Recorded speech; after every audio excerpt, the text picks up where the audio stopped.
But then, shrieks erupted from some of my friends. I quickly understood why and joined them as I felt an invisible touch, which I can't quite describe without using inappropriate terms for this writing. Welcome, dear listeners, to the realm of shadows and spirits. Prepare to embark on a bone-chilling journey as we delve into the darkest corners of the paranormal. This is Creepy with Coffee.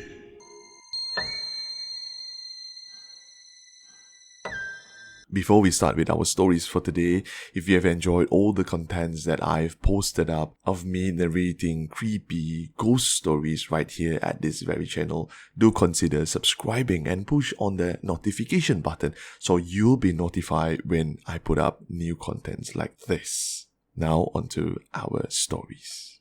The story that I'm going to read to you today, it's titled Something in the Woods. This is posted on Reddit by Big Bird Big Dong, and the story goes like this. My childhood home was in a very rural area. So rural, in fact, that it was situated right by the forest. And I don't mean a pitiful excuse of a forest that is basically a dozen trees in between two roads. The real Aswal. I love exploring it, finding big bugs, a cool rock, or even an animal's skulls.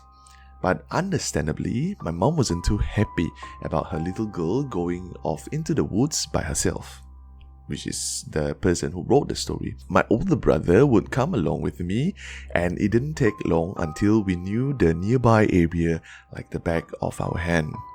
But one day, we tried going into a new direction, and after a good 30 minutes of walking, we came across a very large pond. It was our best find. Over the years, we had plenty of friends over, spending entire days messing around the pond. We never encountered anything strange, nothing more than the occasional deer or other animals, small animals, that roam around the woods. We thought we had conquered the woods.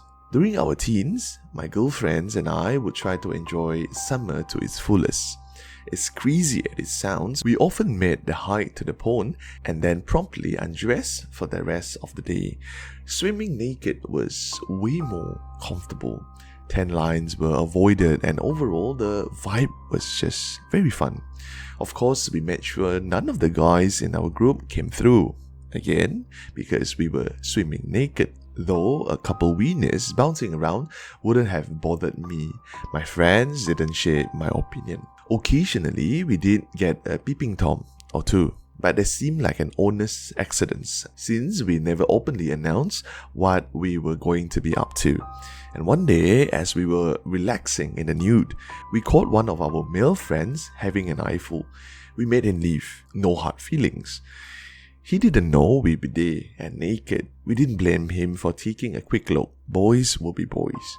Not too long after his departure though, we started feeling watched, followed by a subtle but lingering smell, reminiscent of rotten eggs. Uncomfortable, two of the girls decided they wanted to leave, but upon reaching the area we left our clothes at, they were shocked to find some of them missing. That was too far. We started screaming for the little thief, looking for him in the tree line. Nothing. As we gathered our stuff to leave, the feeling of eyes on our bodies grew stronger and stronger. Like we were standing naked in the middle of a crowd. We felt like there were a bunch of people standing around looking at us. We barely said a word, like we were waiting for a branch to crack and reveal the perv's location. But then, shrieks erupted from some of my friends.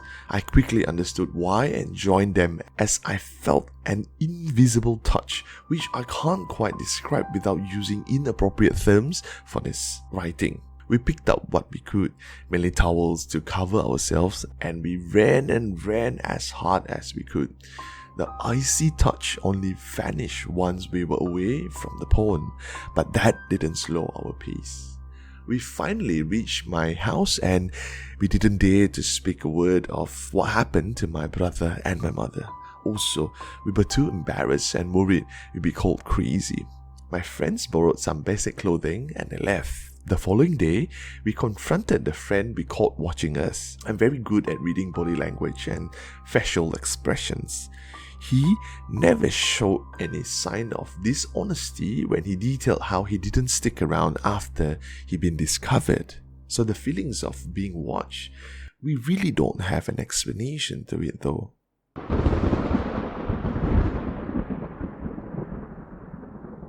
Reading a story posted by Pina Colada Bunny titled Loud, Audible, Human-Sounding Groan. I've posted a few times about our very active house, but the fun continues. Last week, my husband said the house had a strange atmosphere all day whilst I was out at work.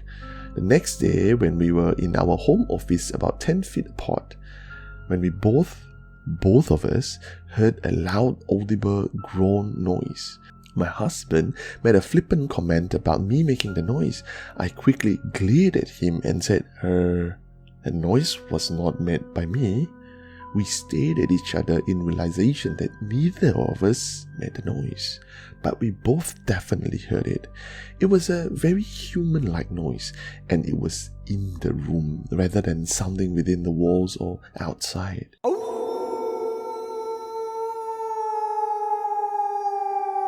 Reading a story posted on Reddit by OK Bit Strange, titled Saw a Shadow Figure Under a Bridge. This happened in 2017. I was hanging out under a bridge with my friends when I was in high school, and it had really cool graffiti, so we used to go there to take pictures and just hang out.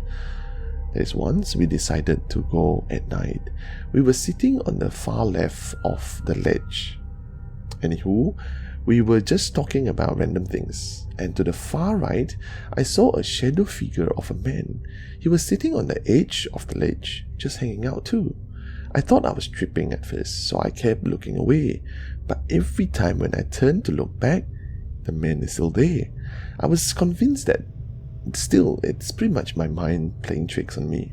Later on in the conversation, we started talking about paranormal, and my friend mentioned how this place was really creepy at night. I then mentioned how I thought I kept seeing this figure over there. I actually pointed at where I saw the man. She was like, "Bro, I see it too." I was convinced she was playing with me, so I didn't believe her, but she insisted she saw it too and thought she was tripping as well.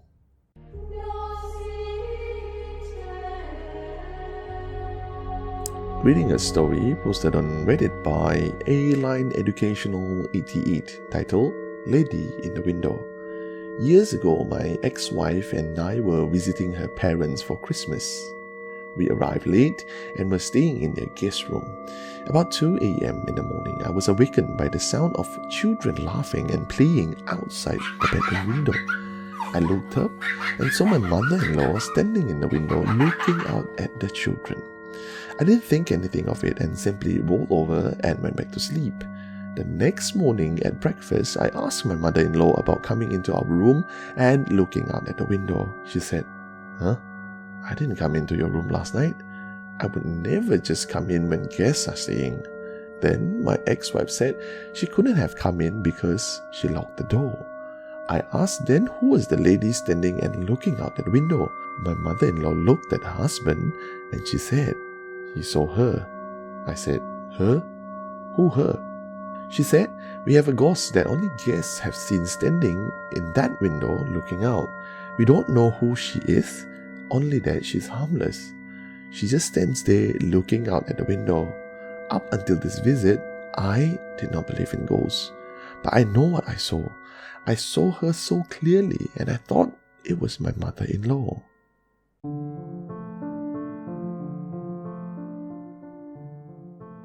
Reading a story posted on Reddit by Fly Skeleton titled Star Star Star and followed by 7 6s called me years ago. I was about 16 in high school. My sister was next to me, and when the number called me, it had my area code. I've been experimenting with Ouija board for months now and actually have responses coming through a couple times. But this time it was a call. When I answered the call, it wasn't like a young person like I expected it to be, because I was thinking maybe my friend was trying to mess with me. but it was a man who sounded like he was at least 45 something. I knew literally no one that age who would want to pull a prank on me like that, not family or friends. The guy then asked me where I was, and I said, "Why do you want to know?" Actually, very nervously. I can't explain, but when he laughed, it sent the worst chills down my spine.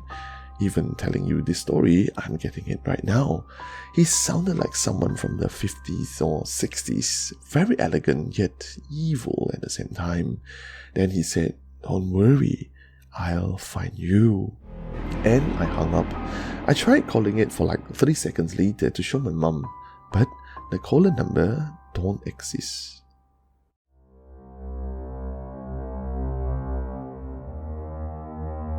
Reading a story posted on Reddit by Kirishina Ayaka, titled The Necklace. I don't have anyone to tell the weird stuff that happens to me, so I'm gonna just tell you guys here. Once I saw this really nice necklace on an online auction, and I just placed my bid and I actually won. The seller was a German man, and it took a while for my package to arrive. I was super proud of my new necklace, and I started wearing it from the exact moment I first held it in my hands. After a month of wearing it, weird things started happening to me. 2 events occurred. The first one was a Sunday or Saturday morning, and I remember being very relaxed and hearing the voice of a little girl talking to me, even though I couldn't understand what she said. I didn't see her, I just heard a voice. Everyone in my house was asleep, so that made me freaked out. The second event occurred on a Wednesday night. It was around 10 p.m. and I usually go to bed at around 9 to 9:30 because I take a longer time to fall asleep. I was feeling relaxed and I was half asleep, half awake. I realized that is when I heard a female voice humming a tune.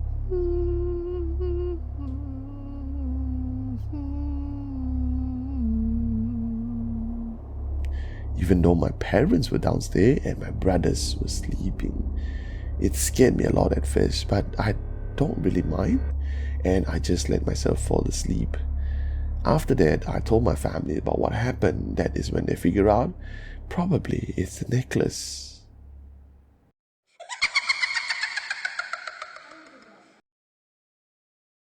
Reading a story posted on Reddit by Queen Aurelia, titled Weirdest Experience in My Home Yet.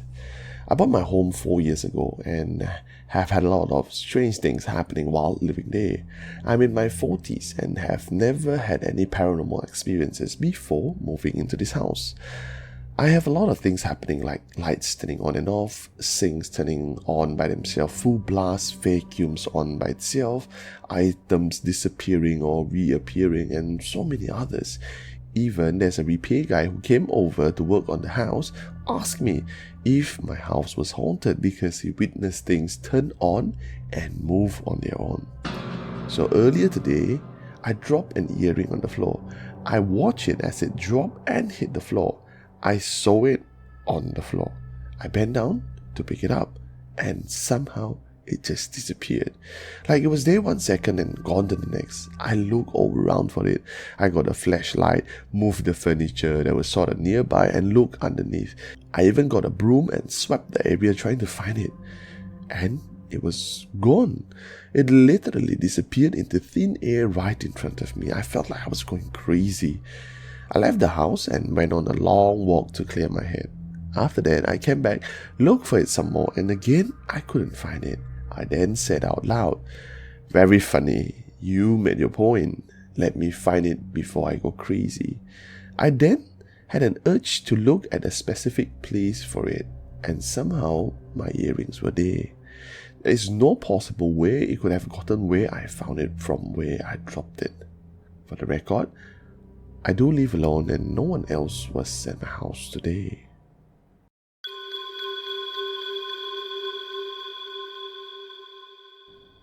Reading a story posted on Reddit by K. Griffin, titled My Nanny's Haunted House. So this story is short, but safe to say it creeped the hell out of me because I still tell it to people ever so often. My nanny, which is my mother's mother, lived in an older house when I was younger. My family always joked that it was haunted because we always heard bumps and bangs and stuff of that sorts. Just overall, it gave a creepy vibe. I got to where I wouldn't stay the night over there unless I had to because my parents work a lot. When I was about 15, I was staying at Nanny's and we were in her bathroom doing something getting ready for bed. It was just me and Nanny alone in the house aside from her older poodle. Out of nowhere, we heard this huge crash coming from the kitchen. We ran in there to find the poodle hiding under the kitchen table and trembling, and her food dishes upside down across the kitchen from where they normally sit. There were heavy ceramic bowls that sat down in a metal kind of tray stand type thing. Water and food everywhere. At first we were like, Brandy, which is the dog's name, what did you do? Then we kind of realized that the bowls and the tray weigh more than she did, as she was probably 8 pounds or so. Plus, she was pretty old at that point. The stand was also upside down in the middle of the kitchen. No clue what happened that night, but safe to say we were thoroughly freaked out. That's all for today's episode. We hope we have sent shivers down your spine and left you with a haunting feeling that will linger long after the episode has ended. Join us again next time as we explore more tales of the paranormal. Don't forget to subscribe, leave a review or a comment, and share this with your friends who love a good scare. Until next time, remember to keep an eye over your shoulder and listen closely to the whispers in the dark. This is Kim, signing off.